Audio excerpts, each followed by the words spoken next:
Levin, and this is Life, Liberty, and Levin Sunday. Welcome. We have two great guests tonight, Senator Ted Cruz and Stephen Miller. But before we get to our guests, you are living through what is not only the worst presidency in American history when it comes to domestic and foreign affairs, but when it comes to our Constitution, the rule of law and order, which is the core of this republic. He's dismantling it and he's destroying it. He, his Department of Justice, and his cabinet. He, the media, and the Democrat Party, especially in Congress. And this is no joke. It's enormously serious. You know, John Adams said, liberty without virtue is tyranny. We have tyranny right now. We have a president of the United States who has defied two Supreme Court decisions, one of which involving the so-called student loan forgiveness. The court specifically said, no, only Congress has the power to raise revenue, that is to tax, to borrow, and to create debt.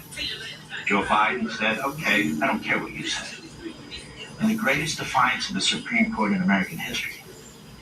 And in doing so, he has moved $500 billion towards $1 trillion in our tax dollars from the Treasury, redistributed from people who didn't go to college to people who did. He does it for votes. Pure and simple. He has decided that Obamacare should apply to DACA. These are illegal aliens, many of whom are now in their 40s and 50s, hundreds of thousands of individuals without any statutory authority whatsoever. He's using the bureaucracy right now in an executive order he issued that was written for him by a left-wing organization. That is the departments and administration of various aspects of our government to register voters, all of which is targeted toward the Democrat demographic, in clear violation of the Hatch Act, misappropriation of funds, but he doesn't care. He has destroyed Title IX of the Civil Rights Act with the signature. He's destroyed women's sports. But at the same time, he pretends that he supports women because he supports abortions. He is routinely violating separation of powers, which goes to the heart of our system. He's ruling our country by executive orders, administration regulations, in order to defy Congress and get around Congress. That is, he's lawmaking, which is a clear violation of the Constitution. He's impounding funds, violation of the 1974 Impoundment Act, and the Take Care Clause of the Constitution, because he's putting his foot on the throat of Israel while he is embracing the Hamas leadership in Iran. This is unconstitutional. It's unlawful. What else has he done?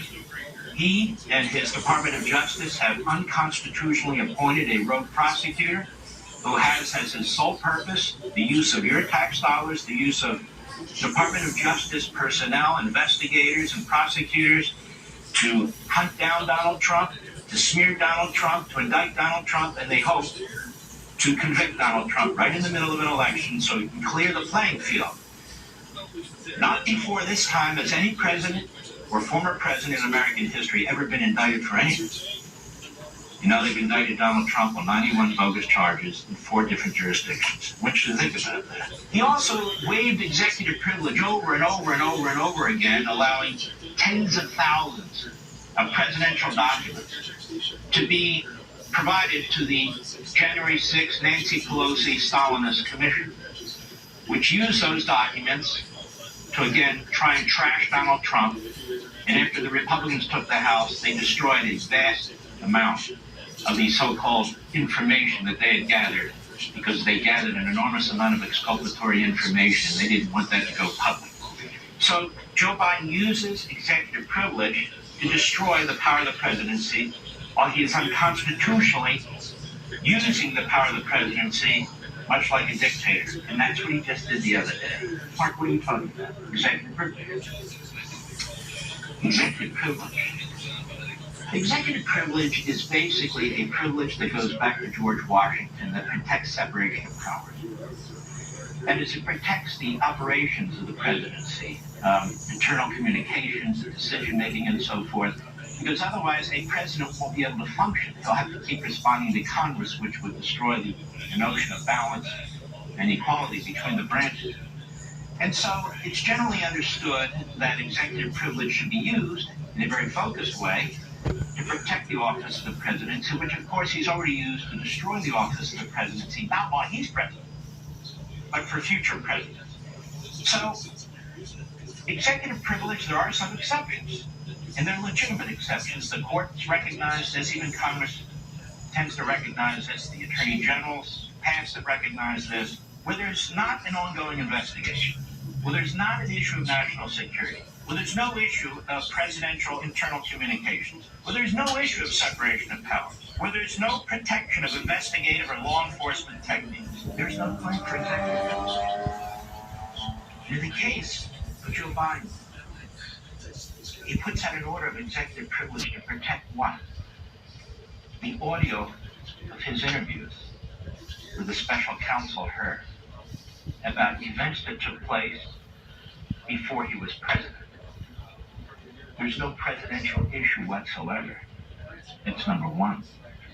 Number two, there isn't an executive privilege to protect a president from being embarrassed or from information having a political impact.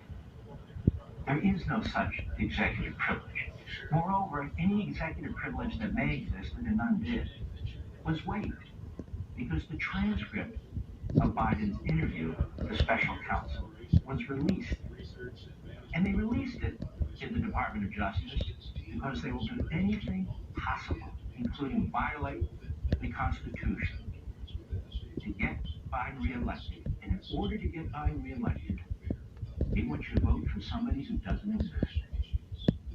They do not want you to know how bad his dementia is, because it must be really, really bad for them to issue an executive privilege order to prevent the audio of the text that's already released from being released. I want you to think about this. The Democrats always talk about voter suppression, voter ID. This goes even beyond all that. This goes beyond the right to vote. This is the right to know who you're voting for. I love it when they say, we have a right to know if Donald Trump committed any crimes. They have all these bogus crimes with these bogus Democrat prosecutors and these bogus Democrat juries and cities, and they say, we have a right to know. No, that's different. This is a question about reality. It is a practical question.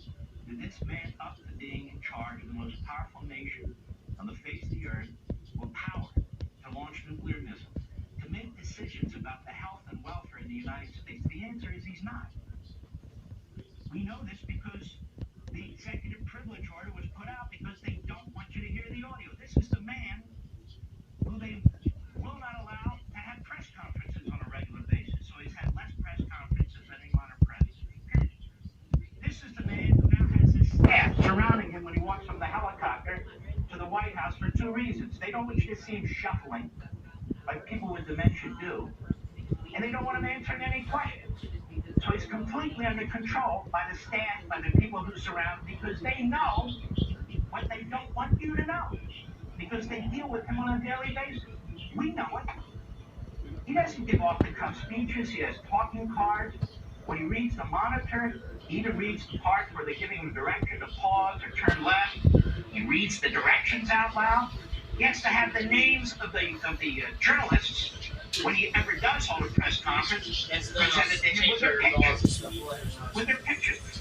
He calls for two debates, but it's very narrowly controlled. It's almost contrived. He gets to decide what news organizations that are friendly to him and his administration, they don't want an audience. They don't want open mic, so you can actually have a back and forth. They want to control it. Why? Because he's out of control. That's why. We know less about this president's personal life, personal conduct, what he's actually thinking, than we have with any other president. This is suppressing the vote. That is, we have a right as American citizens to know if the Democrat Party is going to nominate this president for another 4 years, where he would have 4 more years of this, where stage 5 dementia, where there's 7 stages of dementia, can go to the 7th stage and create a constitutional crisis. We have a right to know before we vote. The purpose of this bogus executive privilege claim is to protect Biden from you. So we don't know. But what about Congress? Do they have the right to know? So here's the report. Here's her report right here. One of the reasons he decided, and he says, not to bring charges against Biden, among other reasons, the tradition of not indicting sitting presidents, but of course we know this administration doesn't follow tradition, but nonetheless, is he basically concluded, we interviewed this man. He's not right. He couldn't remember when he was vice president. He couldn't remember other dates about his son. He would get confused. We had eventually the video of his interview with the ghostwriter. Same thing took place. It must be so awful, so totally awful, that Mr. Hur and his prosecutors looked at this and their jaws hit the floor. That's what they don't want you to hear. That's why reprobates like Adam Schiff and the Democrat Party Congo line attacked Mr. Hur for even saying that was gratuitous. No, that's the heart of the matter. The heart of the matter is this man is not capable of actually being president. Who the hell is running this government? Certainly Biden, in some respect.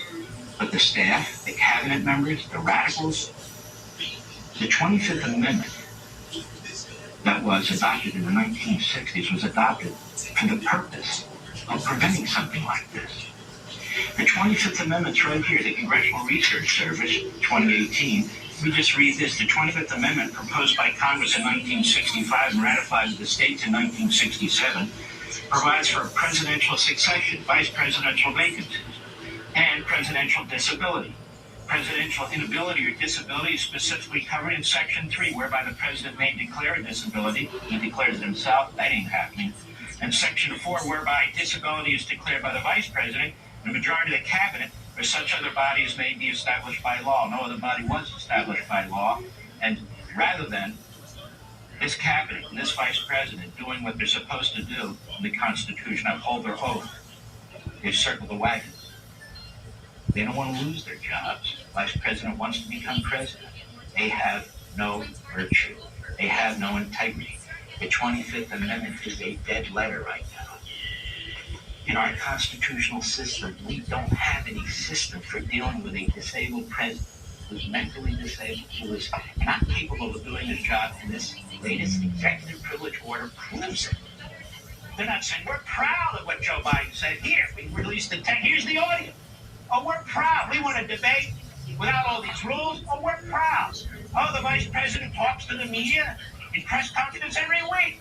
Oh, the vice president doesn't need note cards with talking points on them. The vice president, they can't do that. They can't say that, and we all know that. The legislative intent is our Constitution does not address a situation where you have a potentially disabled president, where the cabinet and the vice president of the same party will not trigger the 25th Amendment. Impeachment, you said. The definition of the impeachment clauses does not cover that. It's you and me. We get to decide. We're it. And we have to wait to decide. And they are interfering with that. They're obstructing that by not giving the audio to Congress. We don't have standing to demand the audio. Nobody does, except Congress. And they just said, no, you don't. So there is a legislative purpose, isn't there?